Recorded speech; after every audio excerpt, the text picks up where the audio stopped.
जय हिंद दोस्तों। उत्तरांचल ज्ञानशाला में आप सबका स्वागत है। आशा करता हूँ आप सबकी तैयारी बहुत ही सही रणनीतिक तरह से चल रही होगी। अब हमने ये इतिहास की एक नई सीरीज़ शुरू करी है जनरल स्टडी के अंदर, हिस्ट्री में जो हमारे एनसीईआरटीज़ हैं, पुरानी एनसीईआरटी, नई एनसीईआरटी और तमिलनाडु की एससीईआरटी, जो ये बहुत महत्वपूर्ण पुस्तकें मानी जाती हैं, इसकी हमें श्रृंखला शुरू कर रहे हैं। आपने क्या करना है, आपने एनसीईआरटी तो पढ़ी होगी, आपने शायद शॉर्ट नोट्स बनाए होंगे। नहीं बनाए हैं तो देखिएगा हम किस तरह से शॉर्ट नोट बनाते हैं, क्योंकि मैं कुछ सैंपल आपके सामने ज़रूर रखूँगा बीच में, क्रिस्प नोट्स, पॉइंटेड नोट्स और फ्लो चार्ट के रूप में। तो आपको अपना रिवीजन करना है और यहाँ से उसका साथ साथ में देखते जाना है, रिवीजन करते हुए कि यार कौन सी चीज़ आपने पढ़ी, कौन सी चीज़ आपको याद है नहीं, और तुरंत उसको रिकॉल करना है, उसका मनन करना बहुत ज़रूरी है। ठीक है, दिमाग में डाइजेशन तभी होता है जब आप उसका मनन करेंगे। तो हम आगे बढ़ते हैं, शुरू करते हैं अपनी सीरीज़ को। आपको इसको रोज़ देखना है, अब ये नियमित रूप से आएगी। पहले हम एनसीईआरटीज़ ख़त्म करेंगे। एनसीईआरटी के अंदर का एक एक तथ्य आपके सामने होगा, निचोड़ के आप स्वतंत्र रूप से इसके भरोसे बैठ सकते हैं, क्योंकि ये समझ लीजिए जो मैंने अपने लिए तैयार किया था सर्वोत्तम, वो ये है, वो निचोड़ ये है। तो क्योंकि मैं अपने लिए सर्वोत्तम ही करूँगा तो इसमें कोई चीज़ की कमी नहीं मिलेगी। एनसीईआरटीज़ का आपका पूरा निचोड़ मिल जाएगा, तीनों एनसीईआरटीज़ का, कुछ नहीं छूटेगा इसमें, जितना भी ज़रूरी है। अब कुछ ऐसा फैक्ट होगा जो ज़रूरी नहीं है तो बात अलग है। तो आइए हम शुरू करते हैं। सबसे पहले history NCERTs revision, historical division. आपने हिस्टोरिकल डिवीज़न पढ़ा है, जो हम इतिहास का कालखंड बांटते हैं। प्रागैतिहासिक काल हो गया, इसको हम प्री हिस्ट्री कहते हैं, यानी कि इतिहास से पहले का काल, जब कोई हमारे पास कुछ लिखित रिकॉर्ड नहीं है तो उसको हम प्राग ऐतिहासिक कह देते हैं। पहले का, इतिहास से भी पहले का, जिसका कुछ लिखित प्रमाण नहीं है, उस समय कोई लिपि नहीं थी, कोई लेखन कला नहीं थी। ठीक है ना।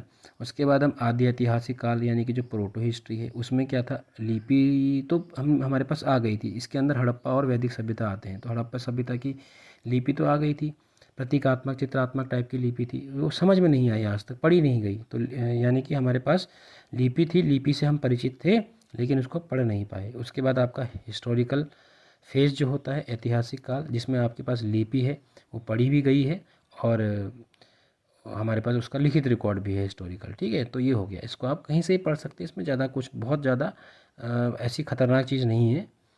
ये एक क्रोनोलॉजी है कि हाँ ऐसे हमारा इतिहास बटा हुआ है। उसके बाद जो हमारा आपका प्रागैतिहासिक काल होता है, उसकी जो प्री हिस्ट्री होती है, उसको हम देखते हैं कि उसको हम दो हिस्सों में बांटते हैं, क्योंकि यहाँ पर पत्थर बहुत मिलते थे, पाषाण वाला समय था, तो हम इसको पाषाण काल में बांटते हैं। ठीक है, अब पाषाण काल और ताम्र पाषाण में बांटते हैं। अब पाषाण काल में क्या था, पाषाण काल में पत्थर पत्थर थे। ठीक है ना। तो पाषाण काल के अंदर भी तीन हिस्से बढ़ जाते हैं इसके। एक तो पुरा पाषाण काल, जो आपका पैलियोलिथिक एज है।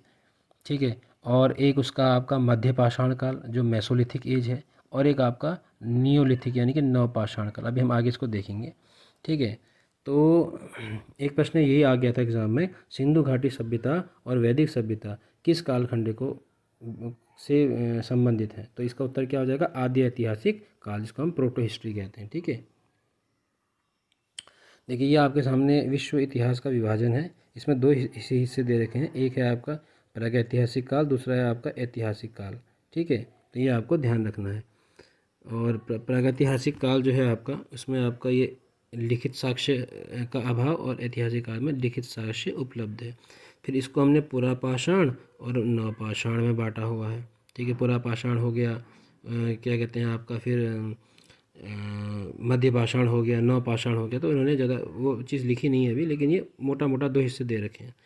ठीक है ना। तो हमें अभी हम इतिहास की बात नहीं करेंगे, हमें सिर्फ प्रागैतिहासिक काल पे बात करनी है। ठीक है, तो हम आगे बढ़ते हैं। देखिए पुरा पाषाण काल जो हम अभी पढ़ने जा रहे हैं, पुरा पाषाण काल में क्या, 5 लाख बीसी से लेकर 10,000 बीसी तक का एक काल था। तो हम बीसी में पीछे की तरफ को जाते हैं, आपको पता ही होगा, before Christ.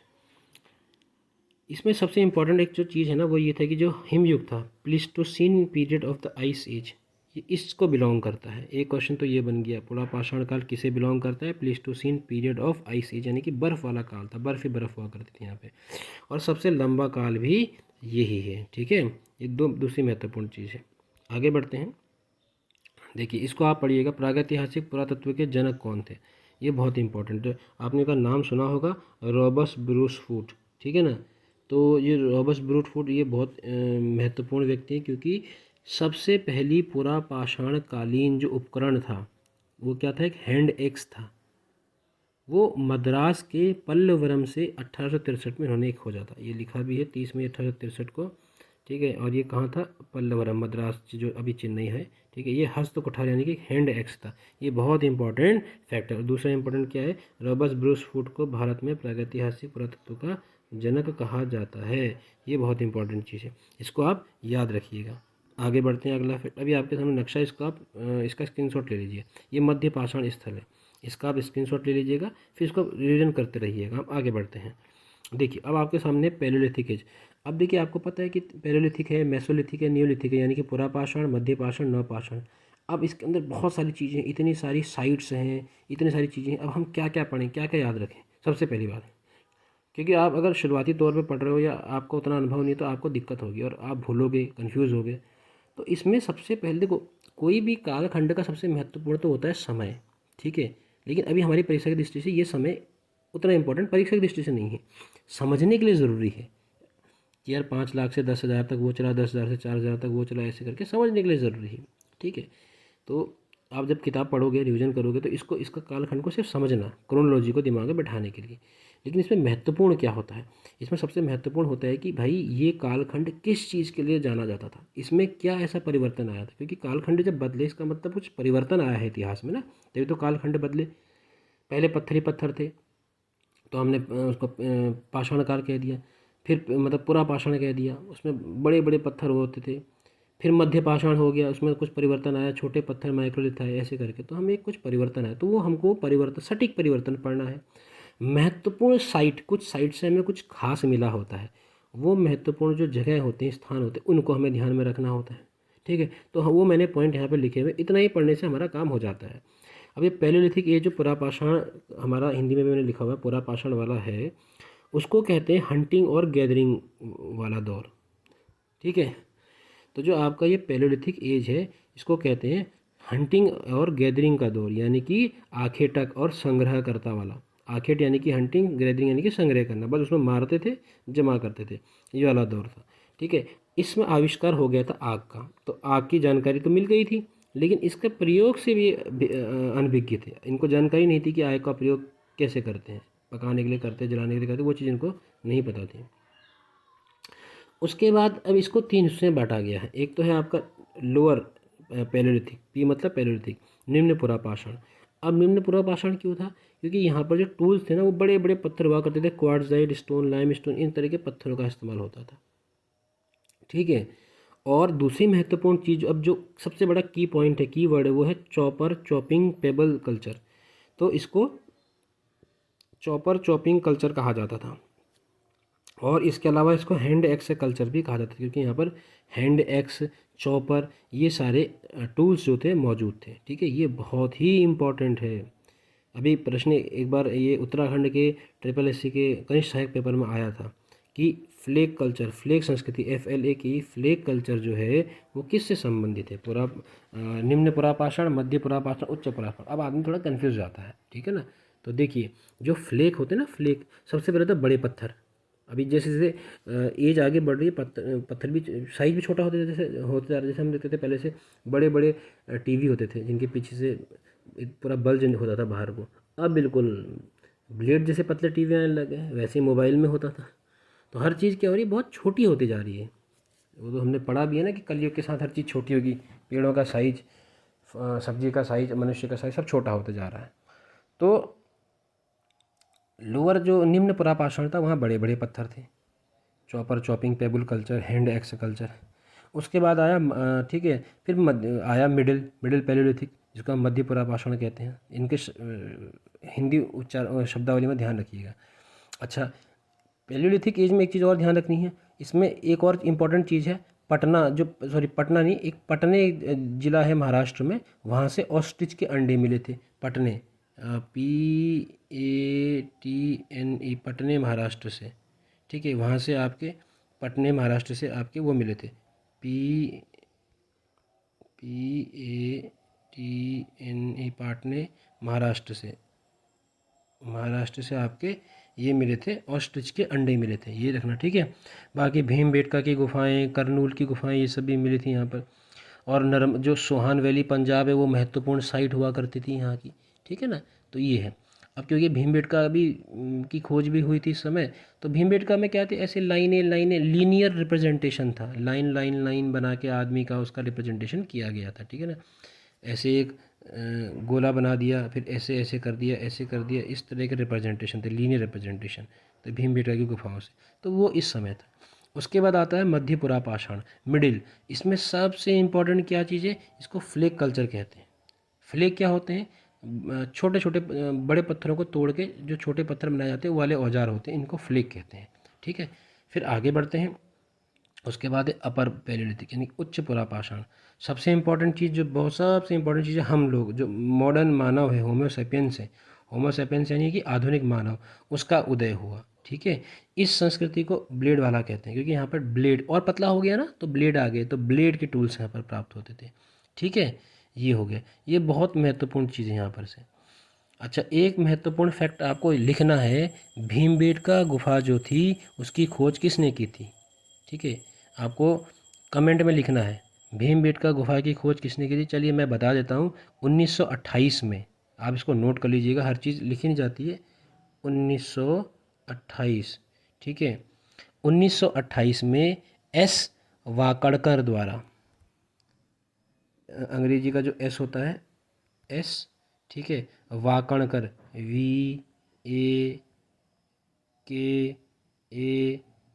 Wakan, KAR, S Wakankar द्वारा इसकी खोज की गई थी भीमबेटका गुफा की। ये बहुत इंपॉर्टेंट फैक्ट है, याद रखिएगा। आगे बढ़ते हैं। अच्छा, एक फैक्ट इसमें और है,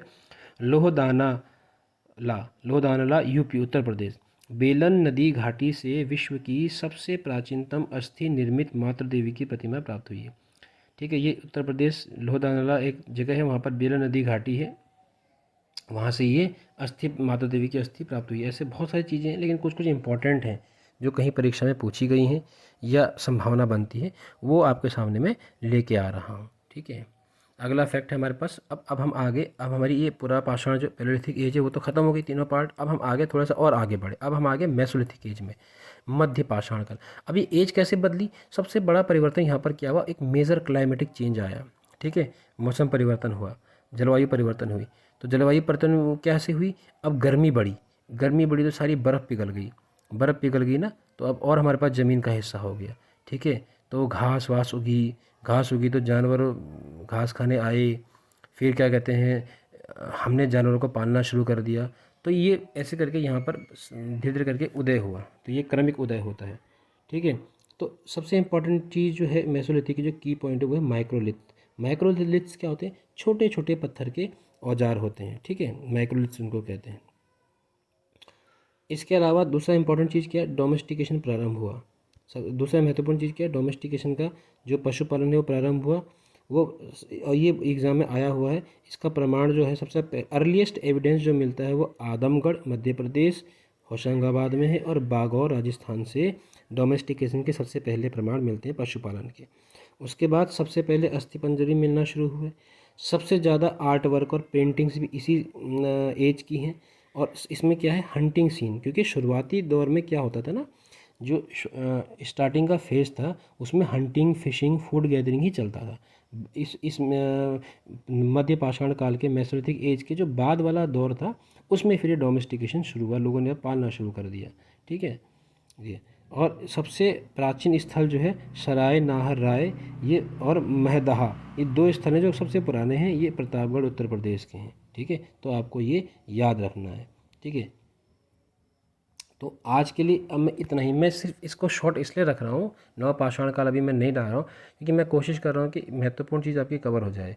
इसके बाद आप क्या कहते हैं, मुझे कमेंट करके बताइएगा ये आपको कैसा लगा। अगर ये आपको सही लगता है तो इसको हम और बेहतर तरह से जारी रखेंगे। उम्मीद तो है बेहतर लगेगा, क्योंकि एनसीईआरटी आपकी मैं पूरी निचोड़ के कवर करवा दूंगा इसमें। एनसीईआरटी का आपका कुछ भी नहीं छूटेगा। उसके बाद फिर हम अपने को वैल्यू एडिशन करेंगे, फिर हम हिस्ट्री के और अच्छे अच्छे क्वेश्चंस करेंगे, ताकि आपके अब देखिए ना, हिस्ट्री में बहुत सारी पीडीएफ, बहुत सारी किताबें जहाँ दुनिया भर का तथ्य भरा। अब हम सब कुछ तो नहीं पढ़ सकते, हमें महत्वपूर्ण चीज़ें पढ़नी है पहले, बेसिक चीज़ें क्लियर करनी है पहले। जैसे ये हमने पढ़ा, ये बेसिक है।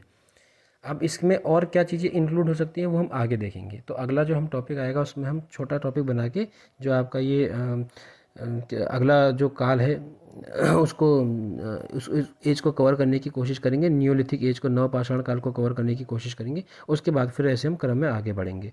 ठीक है, तो आप इसको अब कोशिश तो यही रहेगी कि अब अधिक से अधिक आपके सामने वीडियो आ जाए। तो बाकी आप लोगों को जैसा लगेगा बताइएगा। ठीक है, चलिए, धन्यवाद, जय हिंद।